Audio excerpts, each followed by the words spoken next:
Hey everyone, welcome to the Libra Lounge with Keisha podcast. Today is our 100th episode. And to my dismay, there's like no balloons, ain't no champagne. Did you at least give me a card or something? Yeah, there's one in the back. Just no congratulations. Did you do I get some money or something? Actually, we do have a sponsor this week. So, Oh, okay, all right. But is the money coming directly to me and just the talent? well, it's going to the business. Fuck that shit. Bitch needs to start getting paid. Anyway, so we are super excited. We have been doing this podcast for 2 years. And let me say that when we started, we did not know what we were doing, but fortunately, you fools assumed that we did. So it has been a wild ride. We have had some amazing guests, we've had some horrible guests, and this has given me an opportunity to really meet people from all walks of life. I mean, everywhere from local politicians to porn stars to reality TV stars. It's been great. So, sometimes it's when you've got a passion, sometimes you just kind of lose motivation a little bit, and I have lost it sometimes along the way, a few times. But producer James, being who he is, um just keeps on pushing. And I always tell people, if it were not for producer James, the Libra Lounge with Keisha would air maybe like 3 times a year, because that's like the only time I'm in a good mood, maybe 3 times a year. And it would be recorded on an iPhone, and it would just be on Instagram, like, because I wouldn't know how to get it out to everyone else. There would be no intro, there would be no commercial breaks. We do commercials, not commercials. So he is really you guys don't see him very often, but he most definitely is the foundation of the Libra Lounge with Keisha. It's just so funny because even like our lighting has changed. When we first got started, I think we were in a studio in our home. Not even a studio, like just a A loft loft. So above we have a the. loft above our bedroom, and that is where it was. We didn't know how to do a real studio. Our set was a big ass picture of me, and I figured, what greater thing to look at than a picture of me? So it has been a wild ride, and we are just gonna keep on going until we're on TV. Someone Exactly. give us a show, please. So tonight, we're gonna switch things around a little bit. After the gap, producer James is actually going to interview me. Look, he didn't give me any show notes. He gave me no topics. I don't know what the fuck he's going to ask me, but just know, in true Libra Lounge fashion, a fight could break out at any time if he asks me the wrong damn thing. If he asks me the wrong thing, he says the wrong thing, a full blown fight will occur. And all can ask you guys to do is just to please put it on World Star so it can go viral, so that more people can see it. So anyway, let's get to it. If you are a friend of the Libra Lounge, which I hope that you are, it is time for the gap. We know she has a really big mouth, which sounds kind of dirty, and that's probably true too. Let's gossip. The Gab with Keisha.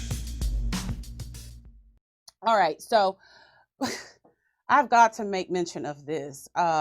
If you follow us on social media, you may have noticed that there was a little bit of an absence. Is that the right absence?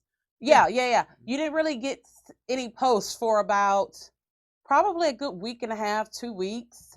And here's why.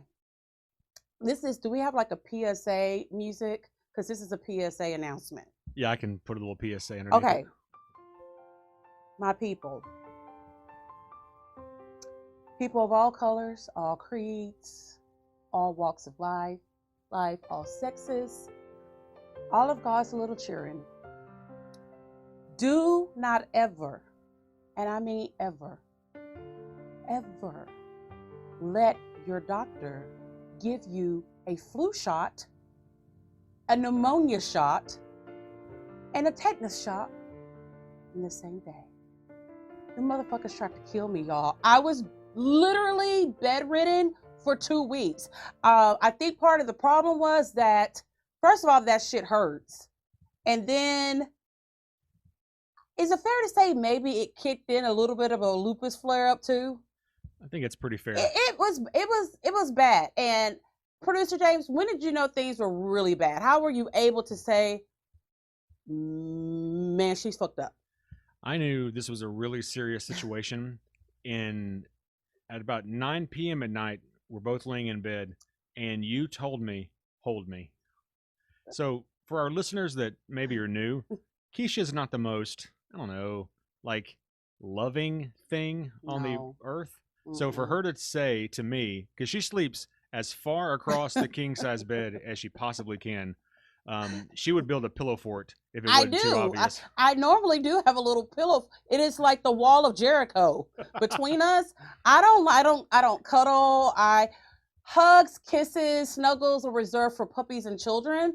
I openly and willingly give them to, those little folks. But big people, no, it's too hot. So as soon as she said, hold me, Yeah. I knew things were really bad.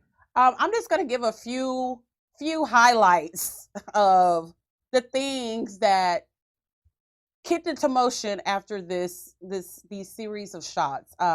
First thing, my lymph nodes swole really large, and I had a acne breakout that would be the envy of any 12-year-old jacking off kid begging his mom for a Nintendo, what is the PlayStation 5, who eats pizza, pepperoni pizza, not just any pizza, not gluten-free, not vegetarian, pepperoni pizza, the kind that you really should get a napkin and press it and get all that grease off, and Mountain Dew breakout. And then my lymph node right here, it looked like I swallowed a large golf ball.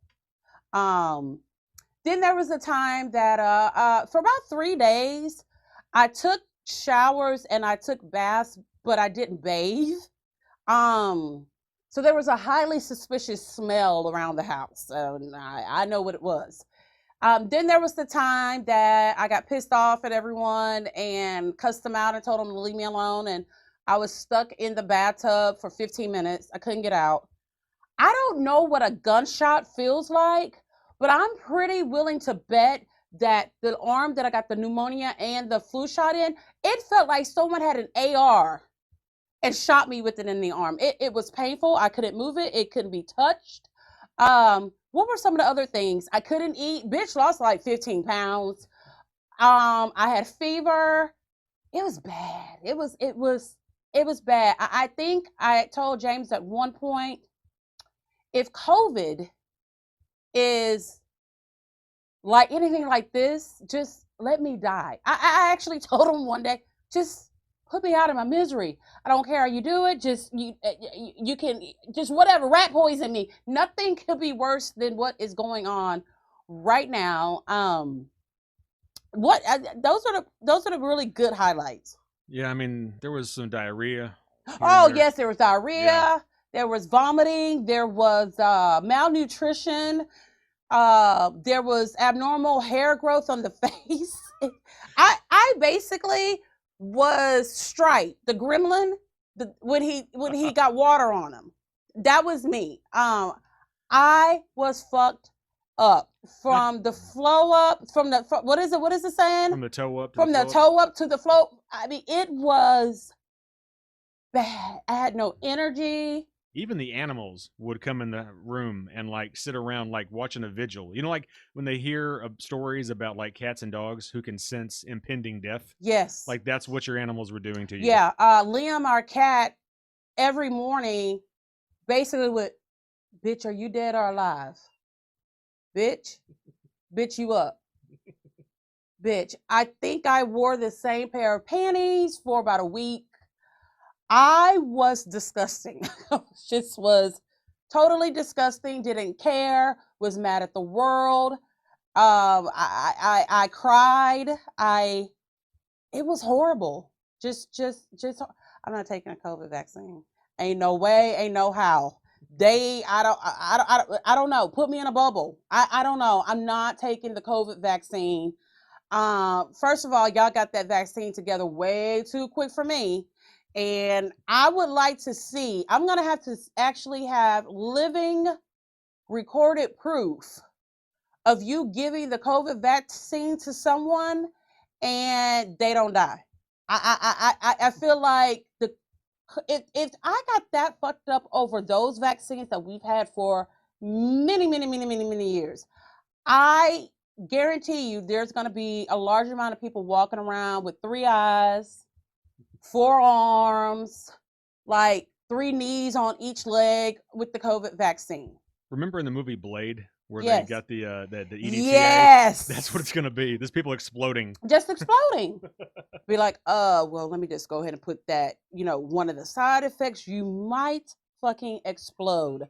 And I'm not against vaccination. I'm all for vaccination until about 2 weeks ago. So anyway, I was, however, able to kind of sort of get out of bed and make it to the living room to watch the Tyson Jones fight. I was so excited about it. So we ordered it.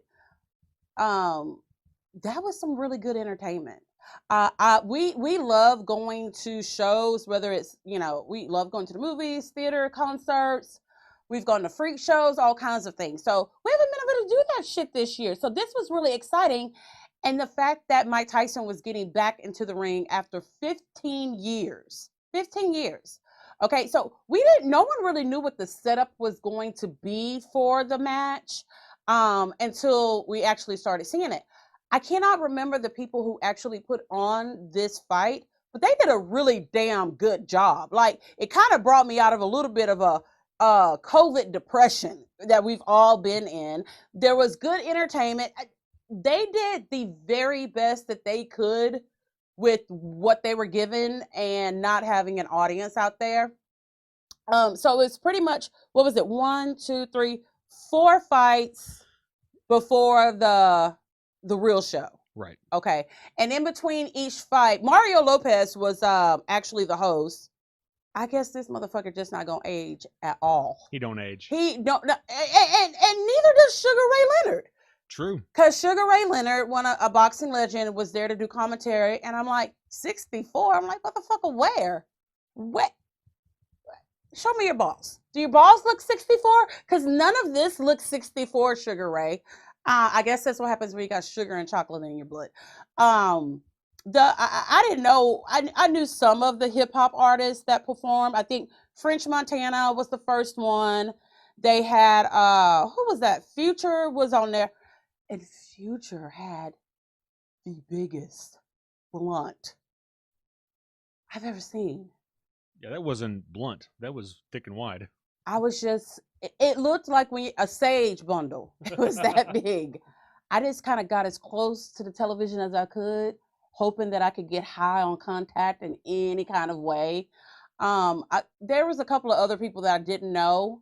I think Wiz Khalifa was there. Wait, was that Wiz? No, that was Wiz Khalifa. It wasn't Future. It was Wiz Khalifa. Yeah. Yeah. Neo sang the national anthem. He didn't do that great of a job. Y'all know I go back and forth with Neo because I'm just really ready for him to come out of the closet. Like, look, motherfucker, how many women's lives are you gonna ruin getting with them, having babies with them, marrying them, when you know you just want to be with a man? It's all good. And then we had Snoop Dogg, who performed right before Tyson and Jones took the ring. Now, they also had lots of behind the scenes interviews that they did with the fighters. It was really good. Now, the first 2 guys that fought, I don't know who they were, but I know my 18-year-old daughter was bigger than the both of them. I'm like, who the fuck are these? And one of the guys had the longest pair of arms I've ever seen. I'm like, he looked like when Caesar the monkey from, Planet of the Apes would stand up and his arms like that. That's all you saw was arms. That was that kid. And he lost. So having long arms is not really needed for boxing. Then we had another fight, and then we had the fight that shook the world. It really Forget it Ali shook the Foreman. world. Forget Frazier Ali. Forget all of those because we had Nate Robinson, former NBA, a celebrated NBA player. Like he has some records for like dunks and some stuff like that. And then that little weird looking motherfucker, Jake Paul from YouTube. They fought. I'd never seen Nate Robinson before, but I just got to be honest. The motherfucker looked like he had already been knocked out before he even got in the ring. What is wrong with his face? What is that? What are you mixed with? Like, it looks like he is mixed with every African tribe that ever was. Okay. And then his face looks like everybody on the Amistad fucked. Yeah, pretty much. I mean, he looked like he was straight from the motherland. And I'm like, okay, I don't know this dude, but I'm looking at his list here, listening to the list of achievements that he has. I'm like, oh, this is gonna be real good. I know he's about to win. Who plays in bed? So you know, whatever. So then Jake Paul comes, and his music is what is it? We're playing basketball. You know, we're playing basketball. And by that point, Snoop Dogg was helping with the commentary, which was gold. And his quote was, "He got the right music."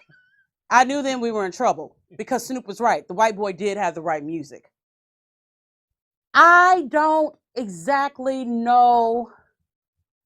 I don't know where everything just went wrong, but it went wrong. It went as fucking wrong as something can go. And it went wrong really quick.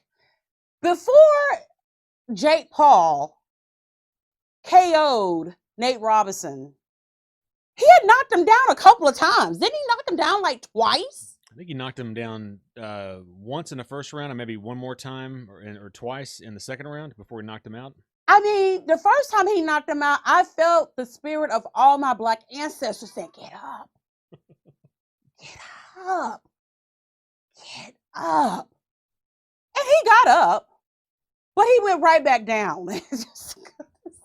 When Jake Paul knocked him, it was the third round, was it? Second round.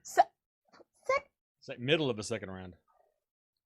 Look, all I know is that if I were in charge of anything having to do with the NBA, Nate Robinson's manager or publicist, whomever, would have immediately gotten a phone call from my assistant saying, "Quit telling people you was part of the NBA. We're going to need you to do that immediately. In fact, we're going to go ahead and send you a check to pay you for your silence, to stop telling the world you were part of the NBA."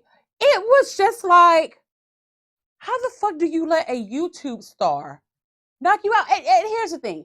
Yeah, Jake Paul has been training for about 2 years, but neither one of those motherfuckers could box. That was not a boxing match. No, that was very, that was a playground fight. That was a playground fight. And Jake Paul was the new kid to the all-black school who everybody thought won about shit. And then he like beat up the captain of the football team. I still am just, I mean, literally, I think we screamed like, what the fuck just happened? Yep. And then it wasn't like he just got knocked out. It was like real dramatical. He got knocked the fuck out.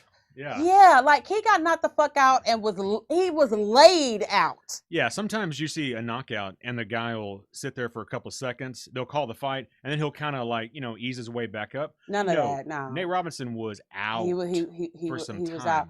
I believe he's still there in the ring. They didn't take him out. They just rolled him out to the floor. They just rolled him on to the corner. And then we had, I love the fact that Snoop Dogg did like a catalog of his greatest hits. And then we had the main event, which was Mike Tyson and Roy Jones Jr. I will say this, that I can appreciate Roy Jones Jr. because he never, ever, ever, ever tried to take any kind of credit away from Mike Tyson. He basically said, "I'm scared of this motherfucker. I'm in the boxing ring with only one thing. I'm not even trying to win. Like, I'm not trying to win. I'm just trying not to get that. It's at the left Doesn't Tyson do one to the body and then one to the face and then you're out? It doesn't matter with It Mike. don't matter. It don't matter. You don't want to get hit in the fucking head by Mike Tyson. I'll tell you that. And you don't want to get your ear bit off as well. Mike Tyson came out with some fucking they both came out to their own music. That's some shit I would do for sure. Now we're gonna play my song. I think wasn't Mike Tyson singing his own song? Yeah, like Roy Jones Jr. I think Roy Jones Jr. rapped his whole song, and I think Mike Tyson did little snippets on the song. He was his own hype man. Yeah, that's the kind of shit. Cheer for your own self, even if you Mike Tyson. You still gotta clap for your own self because 2020 is a year of hateration. But he came out with these short ass shorts on. I'm like, I thought Mike had a little bit of why his shorts so short, Mike? Like, did they run out of material? Is the rest of the material stuck in customs from China? Like, why your shorts so short? Which it really didn't even fucking matter. It was a good fight. They went all 8 rounds. I felt every punch that Tyson made. I think the rules was no knockdown, no knockouts. It was supposed to be like heavy sparring. Yeah, and but you don't spar with Mike Tyson. In fact, they said during one of the interviews that his sparring coach, his partner had to get surgery. Because he was holding that big ass pad and Mike was hitting it and he had to have shoulder surgery. I'm like, damn, how much they pay the pad? Can I be the pad next time? Like, how much does the pad get paid? Mike, the funniest shit was that I think if they could have kept fighting, Mike would still be fighting. He wasn't tired. He didn't know. He looked great. Roy Jones Jr. looked like somebody put 2 buckets of water over his head. That was just at the first round. I was like, oh. Yeah, Tyson looked like at any moment, if he just decided to, he would have just dropped joints. Like he looked like, you ever seen a tiger and the tiger walks up knowing you give me one chance, I will murder everybody. That's what Tyson looked like the entire fight. And I think at some point, because Roy Jones Jr. is a fan of Mike Tyson's, and that was pretty evident by the amount of hugging that he did to Mike Tyson during the match. I'm like, God damn, how many hugs you gonna give him? Like, let him go. Like, can someone help Mike? Mike needs help because he is being attacked by hugs from Roy Jones Jr. Did someone explain the rules? Like why they were there? They weren't there. It was like it was a Care Bear scene where it was Hug-a-Lot Care Bear. I'm like, let him fucking go, Roy. I think Roy did the right thing. I'm like, when Mike punches a couple times, you better get in and break that shit up before he gets back into 1980s. Yeah. And Roy did a very good job of not pissing Mike the fuck off. Roy Jones might go down as the smartest motherfucking boxer of all time. He managed to get in the ring with Mike Tyson, and Mike looked good. Mike had lost 100 pounds, but now we know that Mike was also motherfucking high. Because that's how I would have been if I was about to box somebody. I mean, look, here's the thing. Mike Tyson got a guaranteed $10 million just for getting in the ring. And Jones got, was it 1 or 3 million? Somewhere between 1 and 3. Yeah, so I would have been just hugging Mike too. I'll just hug and when we get done, you want to go smoke some weed in the back? I mean, I got some questions I want to ask you. Mike, I've admired you for many, many years. First, I want to ask you a couple of questions about, did you really beat up Robin Givens when y'all was married? Or was that bitch lying? Because we all think that bitch was lying. It was good. It was entertainment. It was uplifting. To me, it was the equivalent of Sylvester Stallone getting on the phone and he called Dolph Lundgren. Then Dolph Lundgren, he called Terry Crews and said, Terry, okay, so dial Bruce Willis's number. So then he got Bruce Willis on the call, and then Bruce said, hey, Arnold over here. So Arnold go pick up the other house phone, and they said, Todd goes, gonna do a movie together, guys. It's like, look, we are children of the 80s and the 90s. So you have people like Sylvester Stallone, Rocky. We grew up on that. These were our legends. Like Mike Tyson is a legend. So to see him get back in the ring after 15 years and to look good. and to Real move good. Real and good. to take it seriously. And he I ain't mean, even look high. no. I'm an expert in high Asian, and I didn't even know he was high. I couldn't even tell. And then James told me the next, I was like, okay, that explains a lot. Because, I mean, the motherfucker didn't sweat.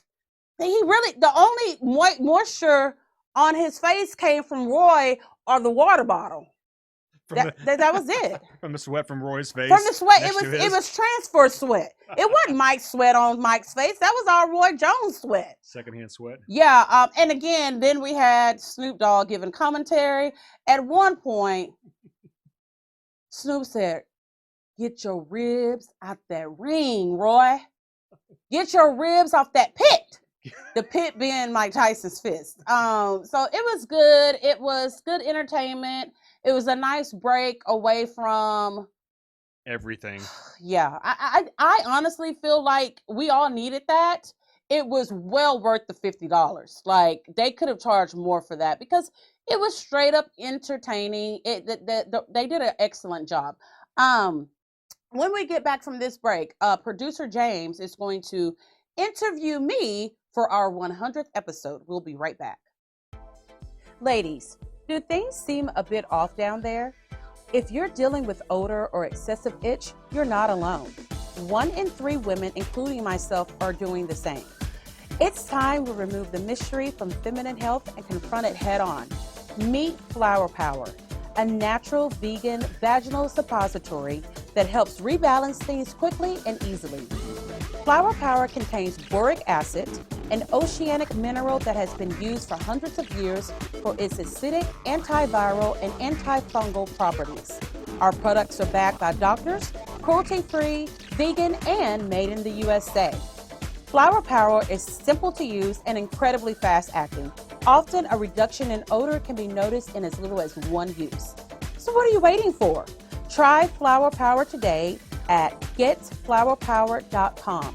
Use code Libra to get 10% off your order. Once again, that's getflowerpower.com and use coupon code Libra.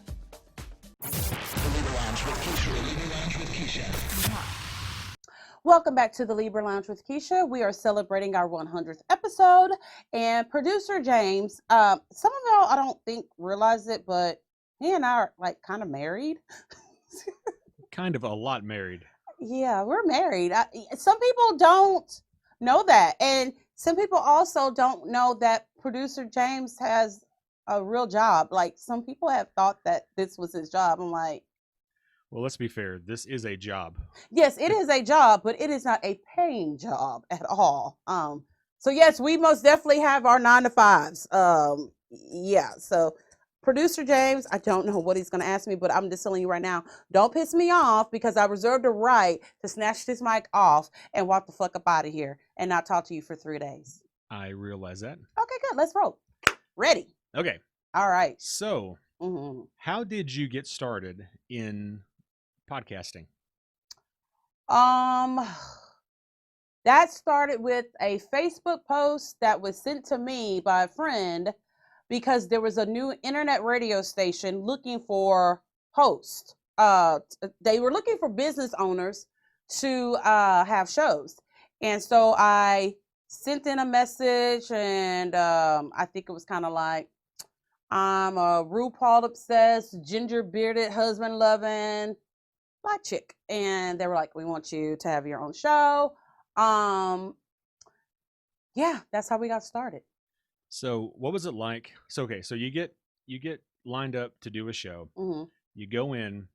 Do you walk in the first day and do a show, or is there like a welcoming period? No, you most definitely did not walk in the first time. We had like a meeting. Okay, we had one meeting.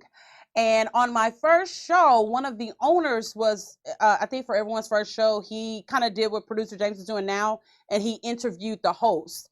But this is how much I didn't know what I was doing. At that time, we had to wear, what do you call those? The cans, the headphones. The headphone cans. Well, I had mine inside out. So I'm waiting to start the show, and he was like, are you going to turn those around? I'm like, why? This is not how you wear them? He's like, no, and you won't be able to hear anything anyone is saying. So yeah, it was most definitely a kind of, you better figure this shit out. You know what I'm saying?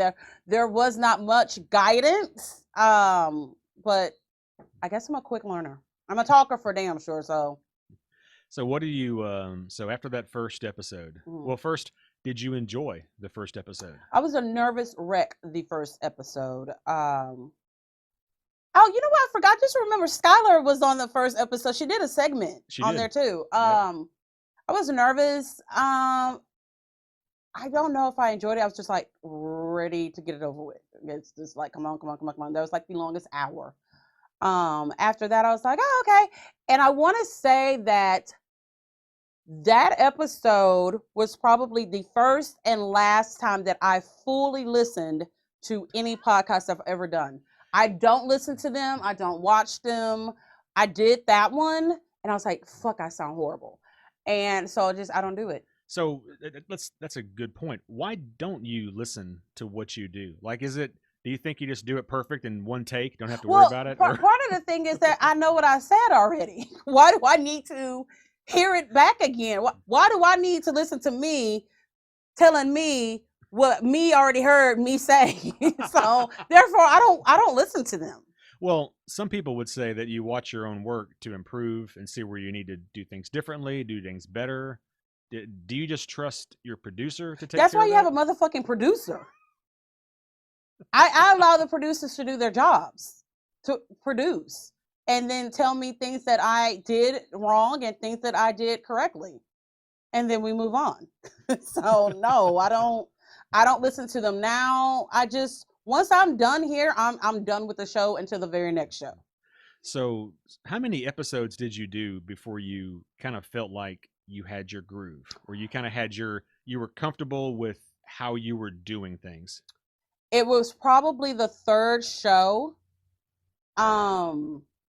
because everyone was laughing so hard the whole time, and they were using my show as an example of how the other people should do the shows. So y'all know that led to all the bitches hating me. And I again, we had no guidance there. So I said for myself, I would do a show layout, in which I still do a show layout for every single show.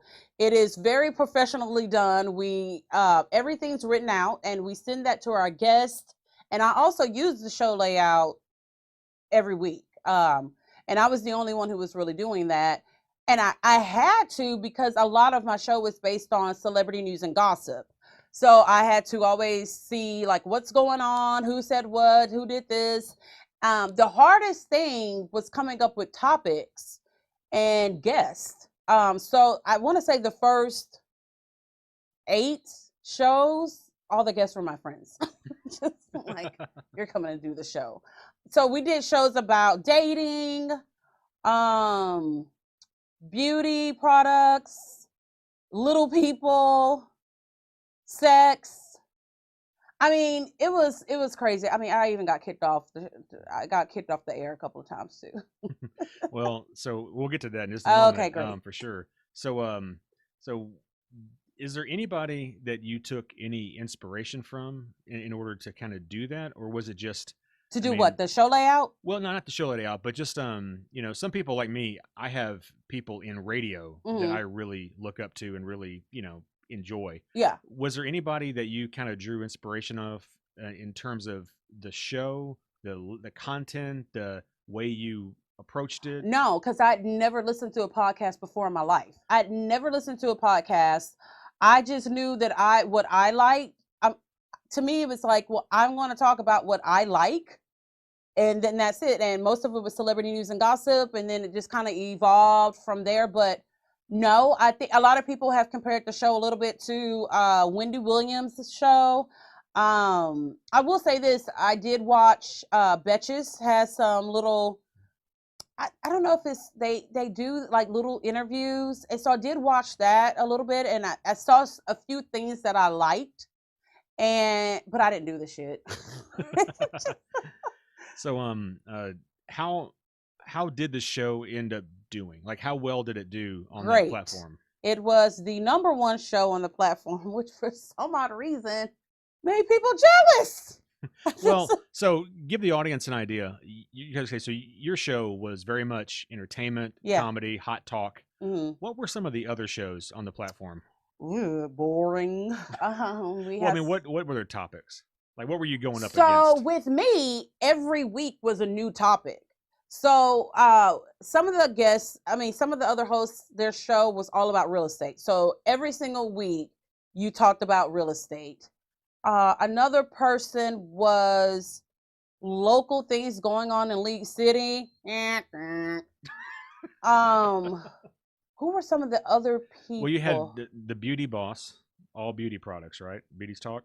Mm-hmm. You had I would say the one show that was the most like mine, that we were back and forth between the top two shows was Lou and Gore. Oh, Barbershop Talk. Barbershop Talk, which was just as outlandish as mine was. They were like the male version of me, but there was two of them. I did my show solo. A lot of people would say that it reminded them of like the Howard Stern show. Yeah. Because it's raunchy, it's raw, it's petty, it's comedy. Because even though I say some pretty horrible things, it's funny. So people just like, oh, she's fucking crazy, but that's funny. So we just kind of kept going with that. So tell me about the episode that started the fall. Oh, okay. There was a fall. There was a point when shit changed.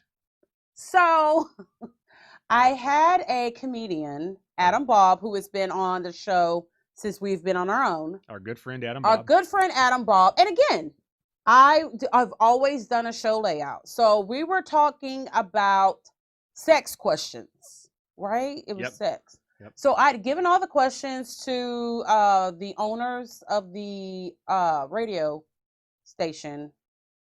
I put that in air quotes. And they were like, oh, okay, cool. So we were answering questions that I'd received about sex. It was going good. It was fun. It was funny. And then there was one, we talked about female ejaculation, which everything was going well until Adam Bob made the he made the squishy sound. The squishy squirt sound.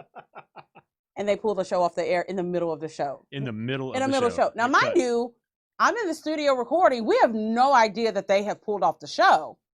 And so after the show, I see my phone and people are like, what happened to the show? Because at that time we were doing Facebook Live. Every show was Facebook Live. So people are like, what happened to the show? They took you off. And I'm like, huh?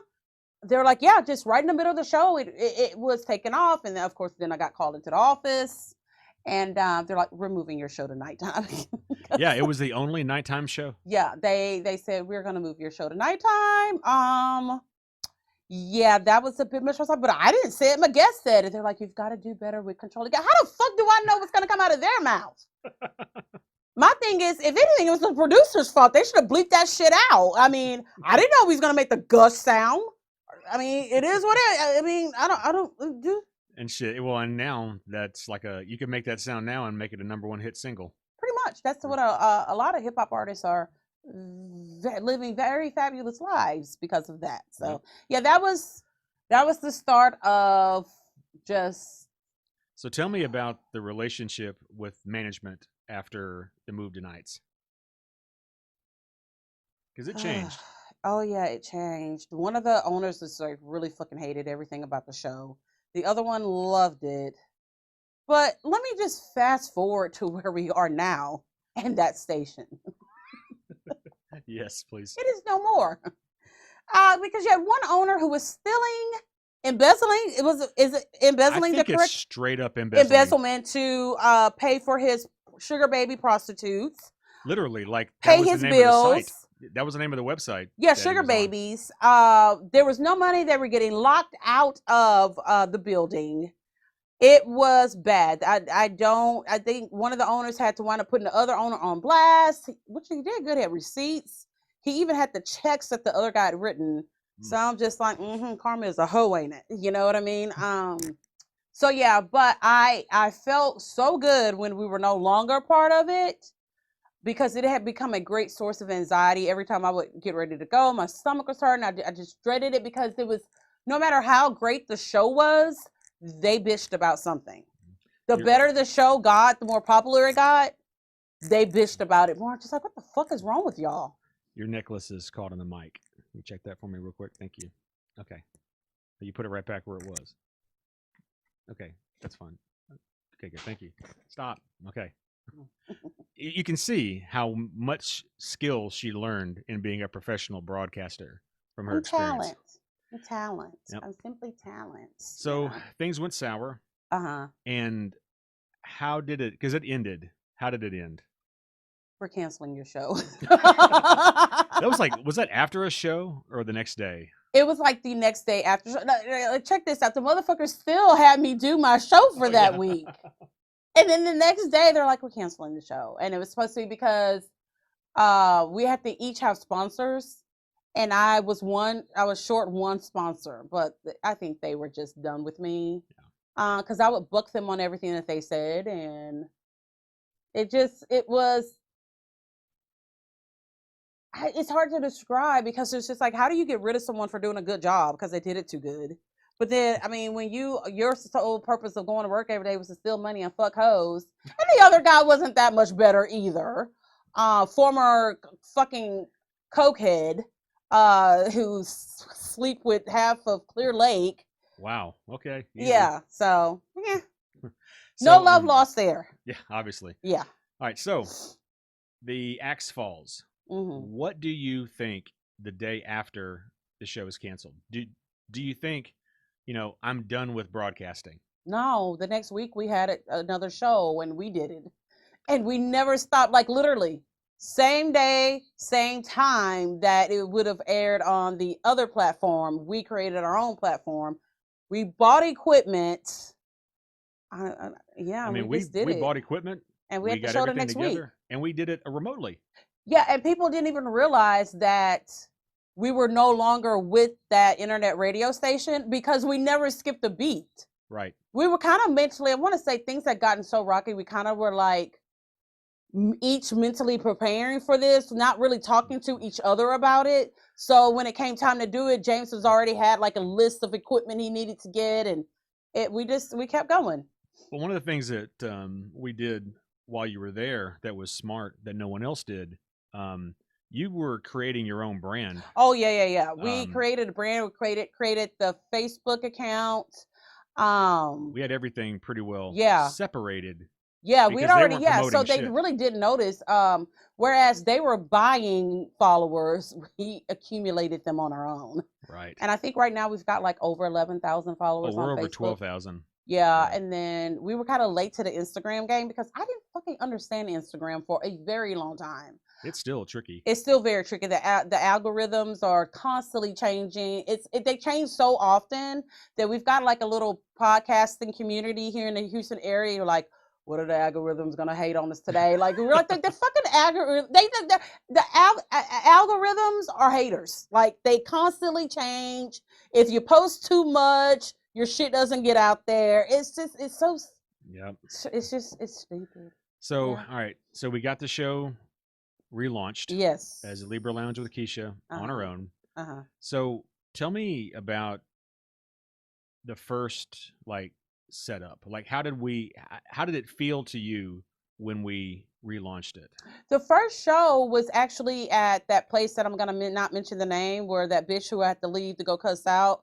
Remember, we used her place to do it, and it felt really good. I was nervous. I was scared because we were doing it on our own. We didn't know if the equipment was going to work right. We didn't know if the lighting was going to be good. We didn't know how to do it. Was just a lot of fear, but it turned out to be a really great show. And it was live. We did that show live. Yeah. So tell me about our first studio. Our first actual studio in our house. In the master bedroom, there is a second set of stairs that leads up to a loft, which I guess whenever the builders made the house, maybe that was supposed to be like a nursery or something like that. Or an office or like a quiet space. Yeah, we literally had, excuse me, it's not COVID, just a cough. We literally had a desk, a mic, and a big ass poster, picture of me taken with an iPhone. You know, the same black and white one that we got printed out at Walgreens. That was it. And I think we had like some pink shit up there or something like that. That was it. Yep. Our set has changed a lot over the years. We still have just not gotten the perfect set. We're still struggling with that, but that's what it was. So each one of our guests were having to come to our home, not just to our home, walk through our bedroom every week to get into our studio in the loft. What part did you hate about that the most? Because I had to clean up my room every Wednesday because people had to walk through. I loved it, by the way. And I finally said, this is some bullshit. I'm tired of having to do this. I'm done. You better find us a fucking space. So let's talk about our guests a little bit, because because we had guests come in for the show. Mm-hmm. What was the most, like, I guess the weirdest. So we had guests in that first home studio, Mm-hmm. and we had a few different kinds. Which one do you think was probably the most, like, weird, unusual to have in your house? Ooh, probably the porn star. Mm-hmm. Most of the time it was women, because they would come in the house and then it's like you're going into a bedroom, and I would literally have to turn around and say, there's not a sex dungeon. We're going to record the show. It's upstairs. And then people would say, oh, this is so cool. But I will say Kelly Provocateur was probably the most It was the most, like, a porn star was in my bedroom. Yeah, exactly. Okay. And I will say for her case, whenever we have a guest, we kind of have to research it a little bit. So I had seen her pussy. Yes. And her abnormally large clit, which is what she's famous for. So yeah, that was kind of like, there was a porn star right here, like, because she smelled the lack of sex in this room. Just walked in like, this is just sad. This is sad. I can tell that there's no tying up or swinging from the ceiling fan going on in here. There's just plain old boring sex. No, I'm just kidding. But yeah, I would say that was kind of weird. Then we had one show. We had like, it was like 12 people in there. We had a bunch. Yeah, we had at one time. It was time to move on. It was time to move on from that.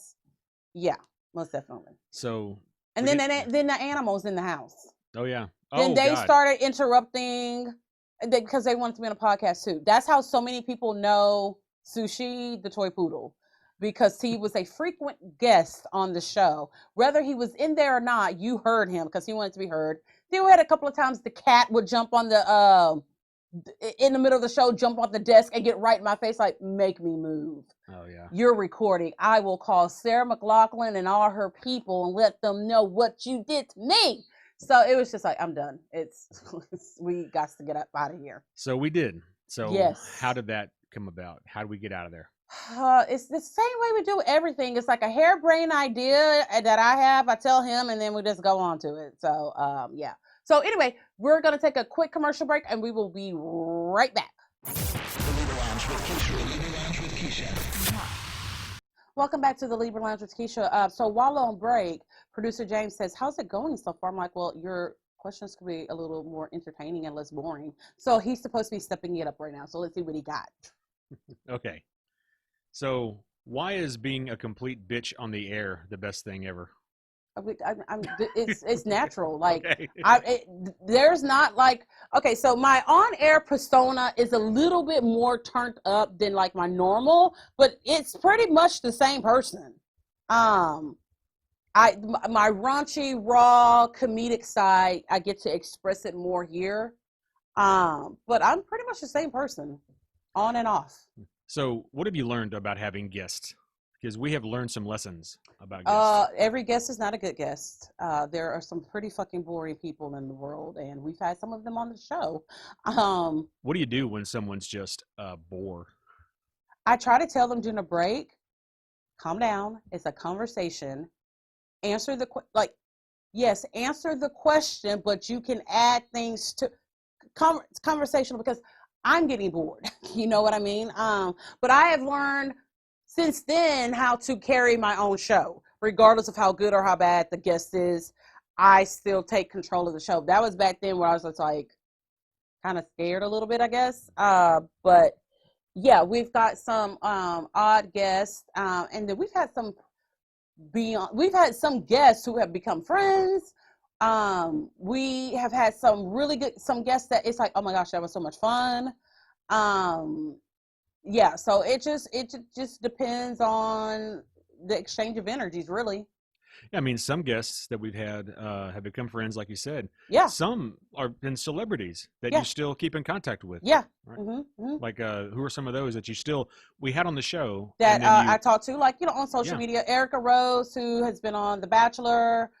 You're Cut Off, and she's gonna be on Below Deck Mediterranean here in April, and that was my first total fangirl moment because I loved You're Cut Off.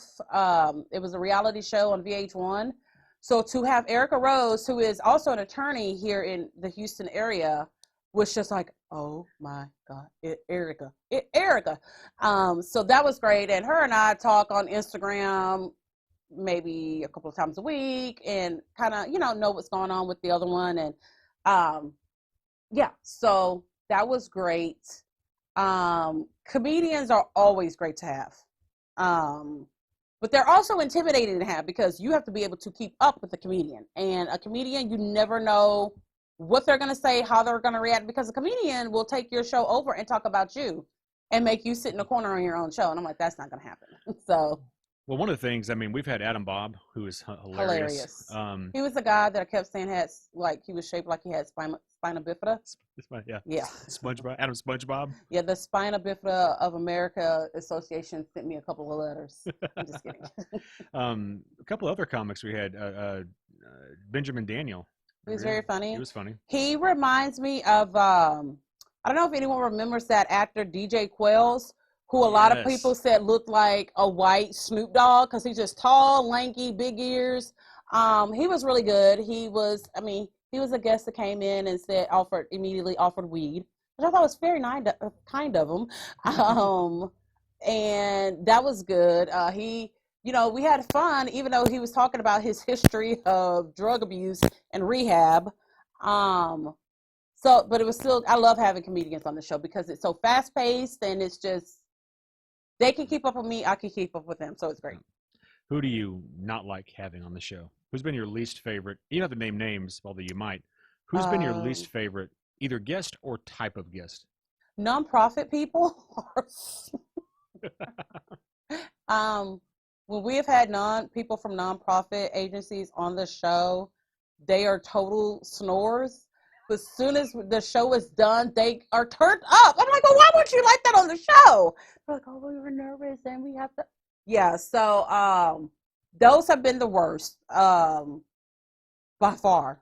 But it's just like you're meeting these people for the first time when they come in to be interviewed, and you're just like, oh my God, they are so boring. And then we're done with the show, and they be like, open a beer, start. I'm like, why didn't you do that when we were recording? Like, why did you make the show so boring? So, who's been your favorite guest or favorite type of guest?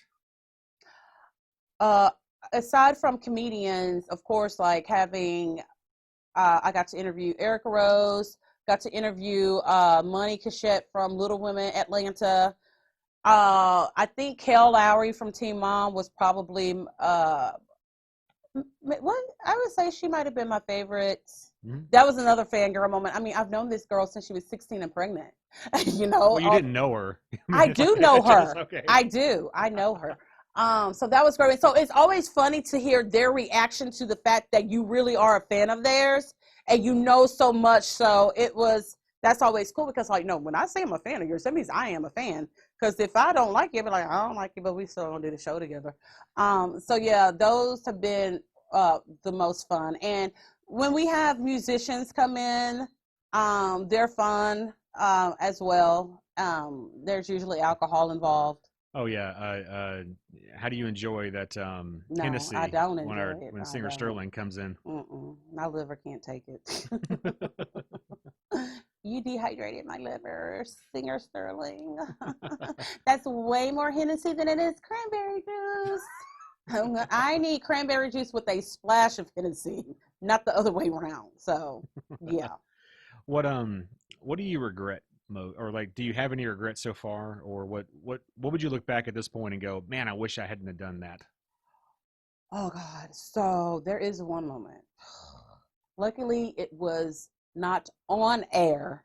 It was immediately afterwards. I had a guest who, I mean, she looked pregnant. And so after the show, I was like, well, when did your baby do? Oh, I'm not pregnant. I know, I know. My friends keep telling me, like, it was just like a skinny body and then a 6 month pregnancy stomach. And I was like, I had to recover because how horrible, how horrific. I had to recover. I was like, girl, you need to drink you some apple cider vinegar. That's all that stress you're under. You drink you some apple cider vinegar, go, and your stomach will be flat again. So that was one of the most embarrassing moments. Oh, I was mortified, but I quickly recovered. Thank God she had some bitchy ass friends that already told her she looked pregnant, so I didn't feel so bad. That was, I would say that has been the most embarrassing moment, and I was so glad that it wasn't actually on air because I would have been like, you need to edit that completely out, producer James. Please. Yes. So I mean, so how do you feel about the fact that we don't do much editing out? I mean, most, some shows they'll record for 5 hours and they'll just broadcast an hour or so. We're raw. Mm-hmm. Does that feel okay to you? Do you Yeah. like that? I mean, do you Mm-hmm. like that kind of Because real? it's authentic. It is what it is. You guys have heard me snot on air. You've heard me sniff on air. You've heard me burp in a microphone. You have heard us get into baby arguments. You have seen pieces of the set fall. You have seen it all. So that's what makes it great. But we're able to still keep with the flow of our show format. So. What do you want? I mean, what's the future look like? What do you want to turn this into one day?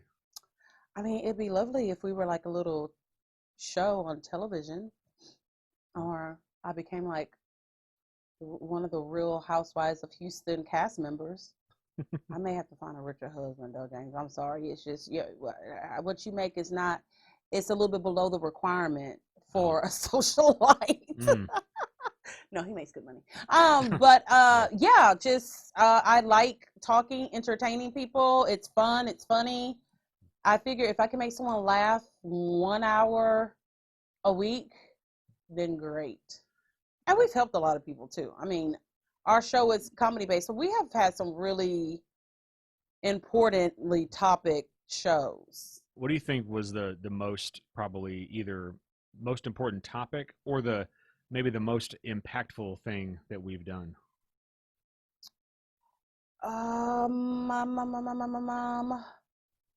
I think we were able to help someone who had a missing sister Mm. to get more attention. I do like having local politicians on the show because it gives people a chance to see them not be so much of a politician. Um, and I'm trying to think, we've done some good thing. I mean, we've had like the animal shelter people here. We've exposed people here too. Ooh, Ooh, tell me we love to expose shit. about your favorite expose that we did, or that you did. Yeah, it was a fake ass PR person running around stealing people's money and making up lies, and yeah, we totally blasted her ass on TV. And we have people that contact us and say, hey, this is what's going on and we need attention drawn to this. Like, we had a mom who had a son who was handicapped and went to an amusement resort, local one, and there was no handicap, what was it, ramps or entrances or something like that. They couldn't be found. And the elevator was broke. And then we've had the breastfeeding mom who got kicked out of the pool. Usually when there's something that someone wants things to get hurt, they come to us and we get it out there. It's just like, sometimes you got to sleep with the devil. So we've done some remotes. Tell me about going to the prison. Oh yeah, I totally forgot about that one. Yeah, we actually did a prison interview. I was a little bit salty because producer James set it up on my damn birthday. Even it'd be a Skylar, good my gift. daughter, ever will bring it up. Remember that time he had made you do not just work on your birthday, but he made you go to a prison on your birthday. I was like, I know, he doesn't love me. So we brought some attention to that, which I'm glad for moments like that because it gets to show the range of the show. Yes, the format is comedy based, but I'm proud of myself for being able to do interviews such as that to get, because we are meeting people and people are trusting us to get their stories out. So that's always great because when it comes down to the core of it, we really are all about helping people and helping people in our community. I don't always appreciate having to drive for 6 hours on my birthday to do it, and we had to like take off almost all of our clothes to get through the fucking prison. Then that particular day, I had like 55 bobby pins in my hair. I was just like, I'm so pissed off. I am so fucking pissed off. I actually said, if I have to take something else off, I'm just not going to go in. Don't let me in. I don't know. We're not going in. The wind was blowing bad. My hair was a mess. And I'm like, oh my God. And then, you meet this person who, has claimed to be innocent. And the story was just horrible, just sad and just a total miscarriage of justice. And you just forget all about it. You forget about how you look and all these things just are not even important anymore. That was a really good moment. It was. So what's been your favorite moment? Ooh. Like what thing just sticks out like, damn, I'm proud of that, or that's my favorite thing that's happened? I will say I interviewed some kids from Dickinson High School, the theater department. They came on the show, and I think I like it so much because some of the parents were not pleased about them coming on the show. They're like, do you realize that she has a segment called Bitch Please? And I'm like, motherfuckers, I'm a professional, okay? I think people think that I can't do a clean show. I'm like, I can do a clean show. So we had the kids come on there, which was so much fun because I was a theater kid and I didn't cuss, but I kept making reference to the fact that I couldn't cuss. And then instead of Bitch Please, we played a game where they had to name that song. I was reading rap lyrics in a horribly British accent, and they had to guess it. So that was really fun. We had one of the local animal shelters directors here. And again, it's one of those situations where like, they're talking about their job. So I gotta watch what I say. So we didn't do Bitch Please, but we did name that booty hole, which was producer James had a collection of animal buttholes that he would just put up. And she and I, because I didn't know what they were, we had to guess what animal it was from. I was drunk when I left. I am not real versed in animal anuses at all. It is surprising how some of the animal kingdom's assholes are. It's just like, that's horrible. What was God thinking when he did that? Like he had to, why? Huh? Why is it green? So yeah, that was fun. I think my favorite so far has been when we did the Scrooston Soul remote, and you got put right in front of 97.9, and you got all the interviews that night with folks. I was really proud of that. Yeah, that was another situation where I was pure pissed off because of course there's a lot of most shows that are me being pure pissed off. So we get there. It's at night. It is in downtown Houston, which I'm the person that when I go to Target, they call me a parking lot shark because I'm a circle around that parking lot. I don't care if I got to do it 50 times for the front parking spot. This place, we had to park in a parking garage. James had to carry all of our equipment because I didn't help. Because my job was to be cute and try not to fall in the shoes that I had on. And we had to walk how many blocks? It's like 2 blocks. It felt like 50. Which is a long way when you're holding equipment. Yeah, and when you're trying to look cute. It felt like 50 blocks. I was so fucking pissed off when we got. I was like, no one talked to me. But of course, you can't say that. Hi everyone. Oh, hi. Yeah. So that was, yeah, I was really pissed off about that, but it turned out great. And Comic Palooza was a Yes. highlight for us. You know, we Yep. got invited to come. We got invited to live broadcast in the middle of Comic Palooza. We had to submit topics and they had to get it approved. I think Scholar gave us our topic, right? I think she did. Yeah. Yeah, I think She we did. talked about, was it colorism or the rise of It's or the lack of black superheroes or something like that? it was just talking about minority Yeah, superheroes, yeah, like the yeah. rise of the minority superhero. Yes, so we broadcasted live there, and again, this was first of all, I had never been a Comic Palooza. I'm like, I'm not going to that nerdy ass shit. James goes to yearly. I ain't going to that. It was amazing. I loved it. I fangirled out. There's so many dope ass artists that were there, but we once again we were walking into a situation that we knew nothing about. Like we didn't know where we were going to set up, how we were going to set up. We had our equipment, and literally we were in the middle of Comic Palooza, which is at the George R. Brown Convention Center, Yep. podcasting. And we were the only podcast that actually drew in a crowd. Yep. We were funny. We talked about people that passed by. We kept with the topic. We had a really good time. And then the following day, we were invited to be part of a podcast panel. And that was the moment that I realized that we were on a different level, because all the people that were on the panel with us, first of all, they were all guys. None of them did solo shows. None of them did video. Like none of their stuff was video. None of them had paying sponsors. None of that. And they were getting advice from us. And we'd only been doing it like maybe a year. About a year at that point. Yeah, so they were, and we've kept up with that community as well. That's when I was like, okay, maybe we are Maybe we're doing something doing right. something right. Yeah. So that was great. And you know, I'm a whore when it comes to like a showboating shit. I'm like, I got a press pass. Press pass. Yes. Do you want to see my press pass? So that was pretty cool. But I like the fact that we still are just us, because even after we had just, you know, had this big thing happen to us at Comic Palooza, as soon as we leave, like, let's go get ice cream. That's just how we are, you know.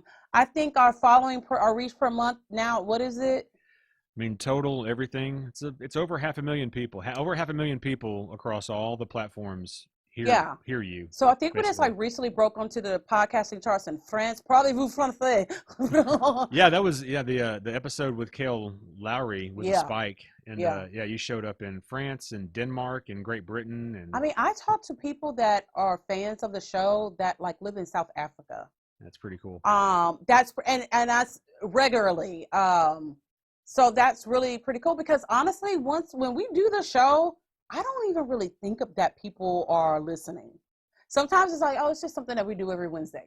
You know what I mean? But people are actually listening to that. Like I have been in places and gotten spotted, and people are like, hey, are you? And I'm like, no. But every time it has happened, I have been with someone. So the first time it happened, I was with my best friend. And this lady's like, oh my gosh, there's something so familiar about you. I'm like, oh, okay. Y'all think we all look alike. What's new? And she's like, your voice is so familiar. Are you that Libra launch? And my best friend, that's her. That's my best friend. That's her, the Libra. I'm like, oh my God. And the next time I think I was with Skylar. It's just, and to me, I'm just like, hi. You know what I mean? It's just, yeah. I had somebody at HEB recognize me as producer James. But pretty cool. But okay, what he's not telling you guys is that producer James has two phones. He got two phones. He don't know that song. Anyway, he's got a personal phone, and then he has his work phone. But the screensaver on both phones are pictures of me. So the woman actually saw the picture of me on his phone, which is just fucking weird that he has that. And it's not like, they're not family pictures. It is pictures of me. Each phone is a different picture because I look good. And he was a woman saw it and she watched the show, and I was just like, that is cray. Yeah, that's a little bit cray. Yeah. Well, Keish, Yes. what if you could change anything about the show? What would you want to change? Getting paid. I would love to receive a check every month or every show. I mean, that is what I would change. Other than that, I would like to get to a place where we've got comment people that come in, like regular people, like have a segment to talk about certain things. That would be great. We are still at the level where everything is him and I. And we do everything. And to be honest, he does a great majority of the work. He does all of the editing, producing. I run the social media pages and do the show layout on the show. He's the one who sends out emails to get guests, and I try to act diva, and I'm like, I'm not talking to them. They need to go through the producer. So he handles all of that. Like there's times he's like, hey, you're going to be interviewing me. So I'm like, oh, really? So I don't even try to seek out guests anymore. They either contact us or producer James has reached out to them. It is truly a labor of love. I will say that. So I know some shows have started doing, or some podcasts have started doing like live shows, things like that. Is that something you'd like to do? Yeah, as soon as this Corona thing that we have going on is done, or we all die from the vaccine, I'm so excited because we've got other like podcasters in the Houston area that we're friends with, and we all want to do a live show together. So I really am looking forward to that. There's something about feeding off of other people that's great. It just changes. There's a shift in the energy in the room. You're talking with people that understand, you know what I mean? Like we all do different things. Like we've got the girls from the Sex and Horror podcast. We've got the Cult 45 podcast, and we all do different things, but we all have like 6 senses of humor that we just get. See, I think it'd be a great show if we got, a couple of those other shows, and then get some of our comic friends to do a little time in between. Just make it a whole thing. Yeah, I think that, I'm really looking forward to the day that we can do that. We just got to get past Krampus that's going to be coming here on December 25th. And, we just all trying to make it to 2021. But yeah, I cannot wait to do that. It's nervous, it's scary because you are in front of a live audience. But I mean, if someone tries to heckle us, I'll fight a hoe in a minute. It ain't no thing but a chicken wing. But yeah, I just can't wait to be around those people again, and just us entertaining a crowd would be great. Yeah. Yep. Well, I think we covered everything. We are so grateful to each and every one of you for supporting us, listening to the show, telling people about the show, interacting with us on social media. I mean, if it weren't for y'all, it would be just, you guys, when I feel like, oh, I don't want to do this, and then you get a message from someone who watches the show and, oh my gosh, I can relate to that. Or if you haven't done a show, they message say, hey, where's the show? You really kind of forget that there's people out there that actually look forward to seeing your face and hearing what you have to say every week. Because now I do listen to podcasts. That's all I do is listen to podcasts. And I fangirl on, different podcasts. And it's weird that people, just like I listen every week to certain podcasts, I can't wait to hear it.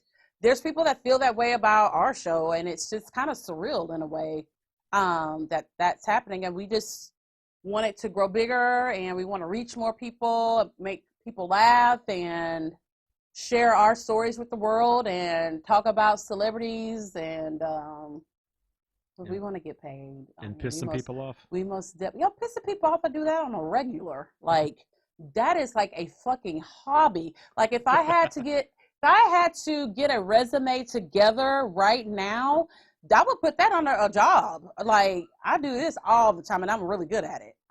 Real good at it. So good that it pisses people off. So yeah, that's really it in a nutshell. And I just can't believe that we've done 100 shows, because it doesn't feel like it at all. So keep listening to us. We love you. We appreciate you. And just stay tuned because there's more to come. We out, bitches. Bye-bye. It's the Libra Lounge. The Libra Lounge. Ooh.